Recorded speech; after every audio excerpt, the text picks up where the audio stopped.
Kisah ini dimulai dari seorang supir yang akan memasuki jalan tol, tapi dia menolak untuk diperiksa oleh petugas.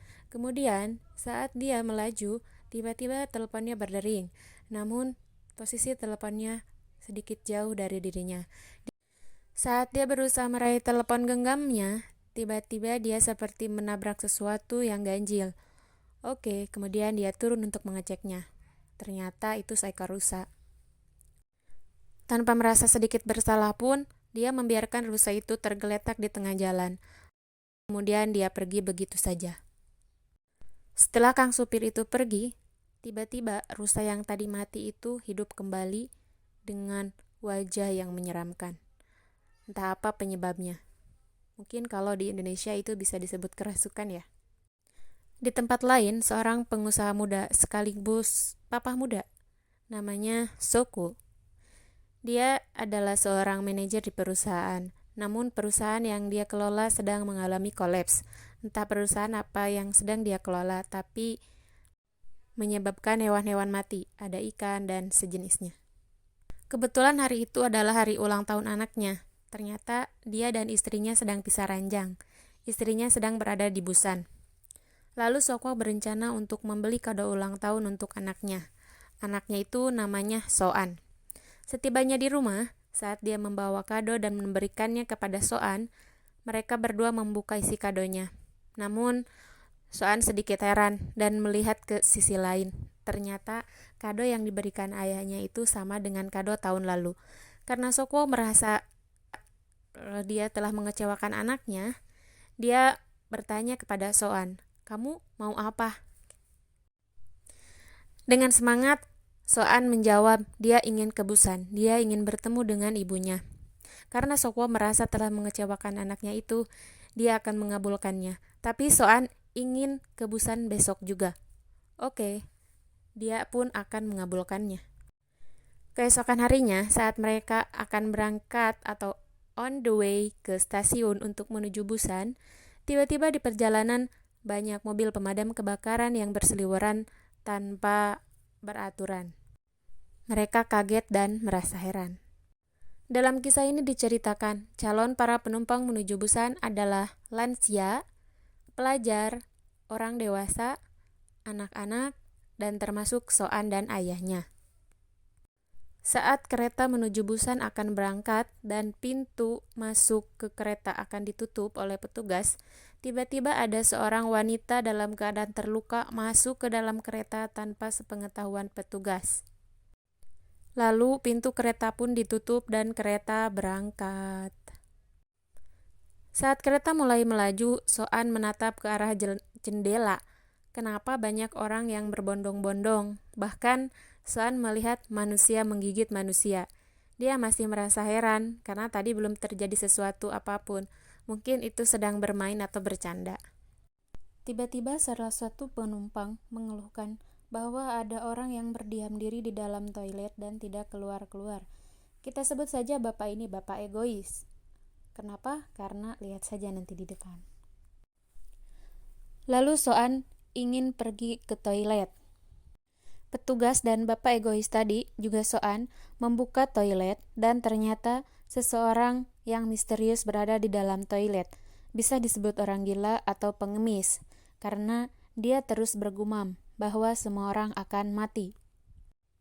Melihat kejadian itu, Soan pindah mencari toilet lain untuk digunakan. Lalu dia menemukan toilet di gerbang lain, namun zong lagi karena di toilet itu ada bapak gendut, kita sebut saja ya. Bapak gendut itu sedang menunggu istrinya yang sedang hamil berada di dalam toilet. Dia tidak mau ditunggui oleh Soan karena dia takut istrinya merasa terburu-buru. Lalu Soan pun pergi dan mencari toilet lain. Di gerbong lain, seorang petugas atau pelayan di kereta menemukan wanita yang tadi terluka-luka yang masuk tanpa sepengetahuan ke dalam kereta api itu. Lalu petugas itu mencari bantuan darurat. Saat petugas lain menerima telepon dari petugas yang meminta bantuan tersebut, saat petugas wanita itu mencoba untuk menghubungi lagi, Tiba-tiba wanita yang tadi terluka parah itu bangkit seperti hantu. Menyeramkan, bukan? Dengan penuh keheranan, petugas itu tidak bisa berbuat apa-apa. Dia terlalu kaget. Lalu, wanita yang terluka itu menyerangnya. Kemudian, kedua perempuan itu memasuki gerbong yang penuh dengan para penumpang. Orang-orang masih terheran apa yang sedang mereka lakukan, saling menggendong seperti anak-anak. Mereka masih belum menyadari kejadian itu. Mereka hanya diam dan melihat saja. Tapi, wow, petugas itu telah digigit. Dan kalian tahu apa yang terjadi selanjutnya? Petugas yang tadi digigit pun, dia berubah menjadi zombie.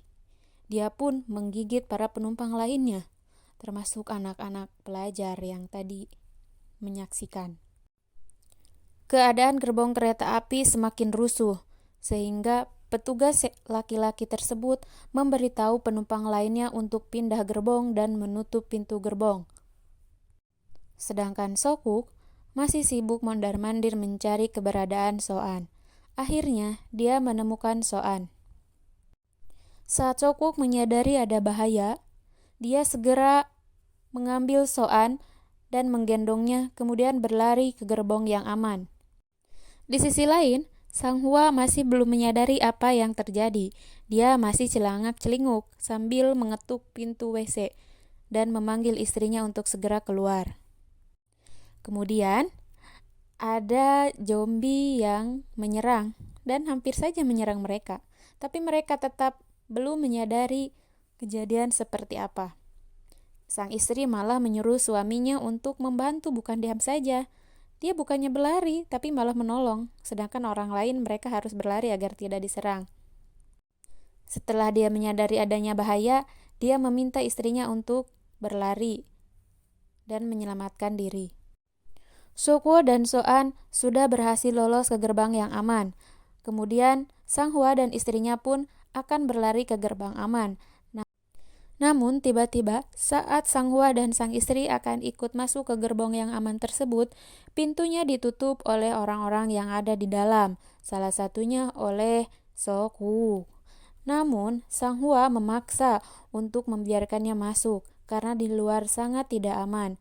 Akhirnya, mereka membiarkan Sang Hua dan istrinya masuk, dan mereka pun selamat berada di dalam gerbong yang aman. Saat sudah berada di dalam gerbong yang aman, mereka menyadari bahwa zombie itu tidak akan menyerang jika mereka tidak bisa melihat. Maka, kaca dari pintu gerbong itu ditutup dengan koran. Setelah situasi sedikit damai, Sang Hua marah kepada Sokwu karena tadi dia hampir tidak menyelamatkan Sang Hua dan istrinya karena pintu gerbong yang ditutup olehnya. Tapi Song Wook dia diam saja dan acuh. Sang masinis memberikan pengumuman karena ada sedikit masalah, maka perjalanan akan berhenti di stasiun Cheonan. Setelah beberapa saat, Song Wook menerima telepon dari ibunya di rumah. Ibunya menanyakan kabar dia dan Soan. Ternyata ibunya saat itu sedang sekarat karena dia pun sudah tergigit dan menjadi zombie. Telepon itu merupakan telepon terakhir dari ibunya dan mengingatkan agar Sokuk menjaga Soan dengan baik. Saat para penumpang mengantri untuk persiapan keluar dari gerbong, Soan menyuruh Soan untuk duduk di kursi. Namun ketika Soan duduk di kursi, Soan melihat dua lansia kakak beradik tengah membagi kursi. Lalu Soan menawarkan kursinya kepada salah satu lansia tersebut. Karena kebaikan Soan, nenek lansia itu memberi hadiah kepada Soan. Melihat kejadian itu, ayah Soan membawa Soan dan memberitahunya agar dalam situasi seperti ini Soan tidak perlu memikirkan orang lain, cukup pikirkan dirinya sendiri. Namun Soan berkata bahwa dia ingat kepada neneknya dan Soan sangat menyayangi neneknya. Mendengar pengakuan Soan, Sokwook terdiam dan bersedih. Kemudian Sokwook menerima telepon dari temannya dan menyuruh Soan untuk tunggu sebentar. Kebetulan Soan menunggu dengan paman Sang Hua. Di sana Sang Hua menjelek-jelekan ayahnya Soan, tapi Soan diam saja. Kemudian istri dari Sang Hua melarangnya untuk menjelek-jelekan ayahnya di depan anaknya. Setibanya di stasiun pemberhentian, stasiun terlihat sangat sepi. Karena tidak ada kejadian apapun, para penumpang melanjutkan perjalanannya. Namun salah satu penumpang memiliki feeling not good. Dia berbicara kepada masinis bahwa di sini tidak aman dan dia harus melanjutkan perjalanan dengan memotong gerbangnya. Kemudian, saat perjalanan menuju pintu stasiun, Sok-wook dan Soan memilih jalan yang berbeda karena dia takut dikarantina. Kemudian pengemis tadi mengikutinya karena dia juga tahu bahwa orang-orang yang berjalan ke pintu stasiun mereka akan dikarantina dan dia pun tidak ingin dikarantina. Namun Sang Hua dan sang istri beserta penumpang lainnya mereka terus berjalan mengikuti alur jalan menuju pintu stasiun. Setibanya di sana, mereka mendapati para petugas tengah berbondong-bondong dan mereka melihat bahwa para petugas tersebut sudah menjadi zombie.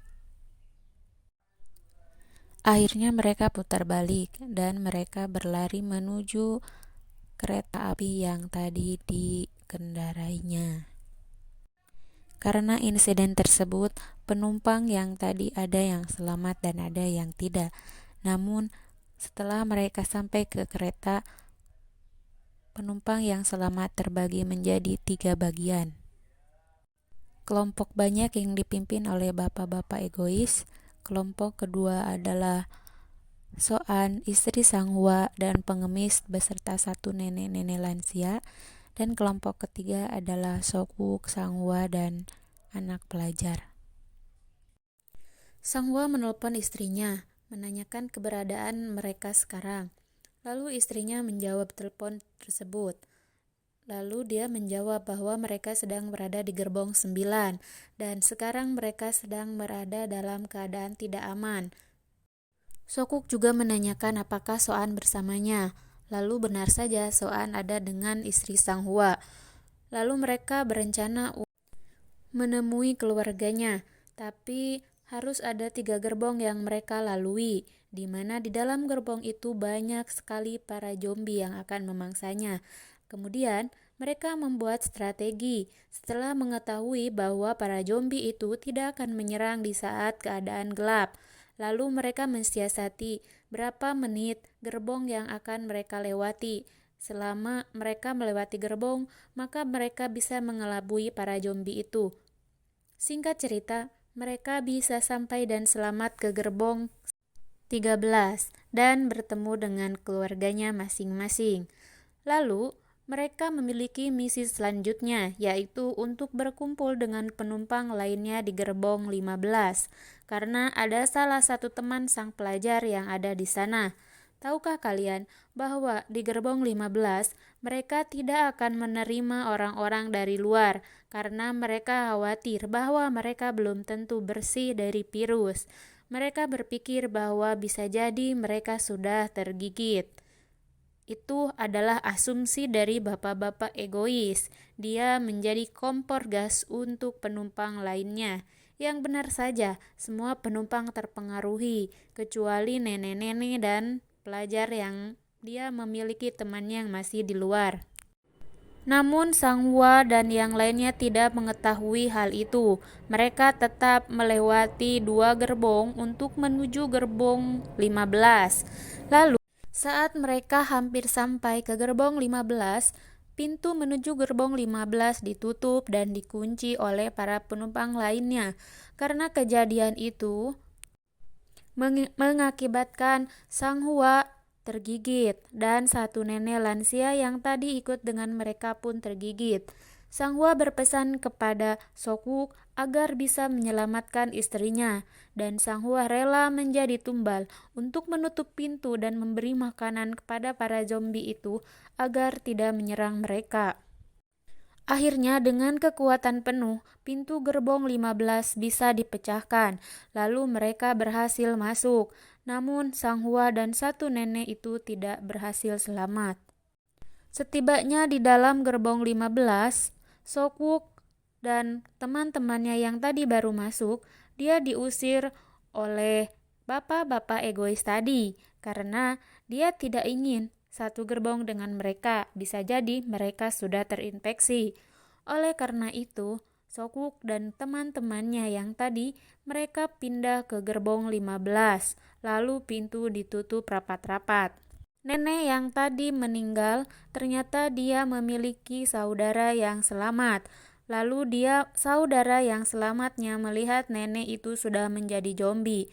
Dia marah kepada penumpang yang selamat. Kemudian dia pintu itu dibuka oleh saudara nenek yang tadi. Lalu zombie-zombie itu berhasil masuk dan menggigit para penumpang lainnya.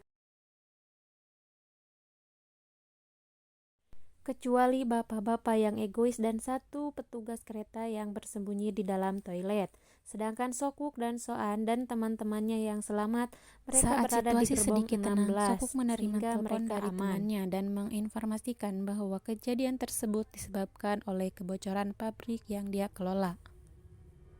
Sokwuk merasa sedih dan sangat menyesal. Kereta terus melaju, namun tiba-tiba ada kereta yang menghalangi rel kereta, sehingga mereka harus berhenti dan harus pindah ke kereta yang lain. Singkat cerita, sang masinis menemukan kereta yang bisa digunakan. Namun saat dia melaju, dia melihat bapak egois tengah dikejar oleh zombie. Dia menyelamatkan bapak egois itu. Namun karena namanya egois, dia menjadikan masinis itu sebagai tumbal, bukannya berterima kasih. Dan karena bapak egois tersebut juga, anak pelajar yang tadi selamat pun dijadikan tumbal olehnya. Lalu dia berhasil masuk ke dalam kereta dan dia selamat. Di sisi lain, Sokwuk, Soun, dan istri Sang Hua dan satu pengemis, mereka terkena benturan kereta yang tabrakan, sehingga Sokwuk pingsan dan mereka terjebak di antara dua kereta api dan dia berhasil keluar. Tiba-tiba lubang itu tertutup. Soan, istri Sang Hua, dan satu pengemis terjebak di dalam. Tiba-tiba para zombie menyerang, lalu pengemis itu menjadikan dirinya tumbal agar Soan dan istri Sang Hua selamat. Akhirnya, Soan, istri Sang Hua, dan Sokwuk berhasil keluar dari jebakan kereta tersebut. Mereka berlari mengejar kereta api yang sedang melaju. Dengan penuh perjuangan karena dikejar-kejar oleh zombie, mereka berhasil. Saat dia akan masuk ke ruangan masinis, ternyata masinis itu adalah bapak egois yang setengah menjadi zombie. Terjadilah pertempuran antara Sokwuk dan bapak egois. Akhirnya bapak egois berhasil ditendang dari kereta, namun Sokwuk sudah tergigit oleh bapak egois zombie itu.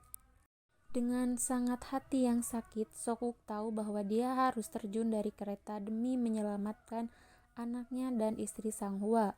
Oleh sebab itu, sebelum dia terjun dari kereta api, dia memberitahu istri Sang Hua bagaimana cara dengan mengerem kesadarannya sebelum dia melompat. Dia membayangkan saat-saat dia menggendong Soan waktu kecil. Akhirnya hanya Soan dan istri Sang Hua dan menenangkan mereka sampai ke Busan.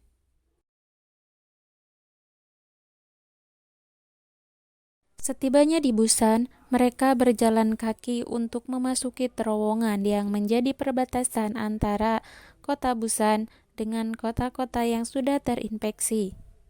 Para petugas bersiaga untuk menembak karena mereka menyangka mereka adalah zombie. Tapi Soan menyanyikan sebuah lagu dan menjadikan pertanda bahwa mereka adalah manusia. Oke, sekian dari cerita ini. Semoga kalian senang dan mohon maaf apabila ada kata-kata yang keseleo atau salah.